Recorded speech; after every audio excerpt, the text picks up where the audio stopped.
जय हिंद दोस्तों, आपका स्वागत है ऑनलाइन फ्री क्लास में। आज हम इस क्लास में बात करने वाले हैं कि श्रेणी क्रम समूहन और समांतर क्रम समूहन जो होते हैं इनके बीच मुख्य अंतरों के बारे में, जो कि बोर्ड के एग्ज़ाम में बार बार पूछे जाते हैं। तो चलिए सबसे पहले हम देखते हैं कि ये जो श्रेणी क्रम समूहन है एवं समांतर क्रम समूहन, जिसे हम पार्श्व क्रम के नाम से भी जानते हैं, इनके बीच मुख्य अंतरों के बारे में। तो सबसे पहले अंतरों के बारे में बात करते हैं कि श्रेणी क्रम समूहन में धारा का प्रवाह समान होते हैं, यानी इस क्रम में धारा को जो प्रवाह होते हैं ये समान रूप से होते हैं, जबकि समांतर क्रम समूहन में धारा का प्रवाह भिन्न भिन्न यानी अलग अलग होते हैं। यह है सबसे पहले पॉइंट। दूसरे पॉइंट की बात की जाती है तो देखते हैं कि श्रेणी क्रम समूहन में विभवांतर अलग अलग होते हैं, यानी इसके बीच जो विभवांतर उत्पन्न होती है वो अलग अलग होते हैं, जबकि समांतर क्रम समूहन में विभवांतर समान होते हैं। अर्थात श्रेणी क्रम समूहन में धारा का प्रवाह समान, जबकि समांतर क्रम समूहन में विभवांतर समान होते हैं।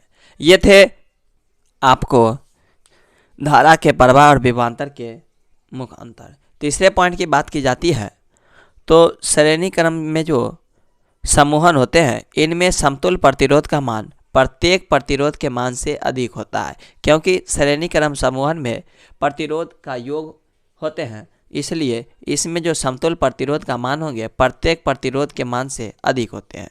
जबकि समांतर क्रम समूहन में समतुल्य प्रतिरोध का मान प्रत्येक प्रतिरोध के मान से कम होता है। यह है इनके समतुल्य प्रतिरोधों के आधार पर। चौथे पॉइंट की बात की जाती है तो हम देख पाते हैं कि श्रेणी क्रम समूहन में किसी एक प्रतिरोध को हटा दिए जाने पर धारा का प्रवाह शून्य हो जाती है, यानी धारा रुक जाती है, इसमें प्रवाह बंद हो जाते हैं। जबकि समांतर क्रम समूहन में किसी एक प्रतिरोध हटा दिए जाने पर भी धारा का प्रवाह होते हैं, क्योंकि हम उदाहरण के तौर पर समझेंगे कि घरों में जो वायरिंग किए जाते हैं, बल्ब लगाए जाते हैं, वे बल्ब समांतर क्रम में हो जाते हैं। एक बल्ब खराब हो जाने पर भी दूसरे बल्ब जलते रहते हैं। जबकि श्रेणी क्रम जो कि दीपावली आदि के समय भुक-भुके बल्ब की उपयोग जो करते हैं, उसमें यदि आपका एक बल्ब खराब हो जाए तो अगला बल्ब बंद हो जाते हैं।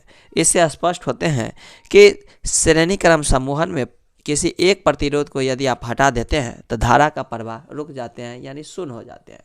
जबकि समांतर क्रम में एक प्रतिरोध को भी हट जाने पर भी धारा का प्रवाह होते रहेंगे, यानी इससे बंद नहीं हो पाते हैं।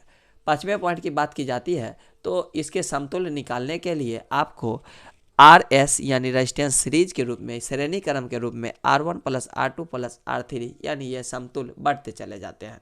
जबकि समांतर क्रम समूहन में RP का मतलब हुआ रेजिस्टेंस जो है पैरेलल यानी समांतर क्रम में है और इसके व्युत्क्रम का योग होता है, इसलिए इनके समतुल्य जो है प्रत्येक प्रतिरोध के समतुल्य से कम आ जाते हैं, जबकि श्रेणी क्रम में समतुल्य प्रत्येक प्रतिरोध से अधिक आते हैं। ये थे श्रेणी क्रम समूहन और समांतर क्रम समूहन का मुख्य अंतर। इस तरह के अंतरों को पाने के लिए आप हमारे इस चैनल को सब्सक्राइब कर सपोर्ट कीजिए, ताकि आप तक जल्द से जल्द पहुंचता रहे। आप इसे स्क्रीनशॉट लेकर नोट्स भी बना सकते हैं। जय हिंद।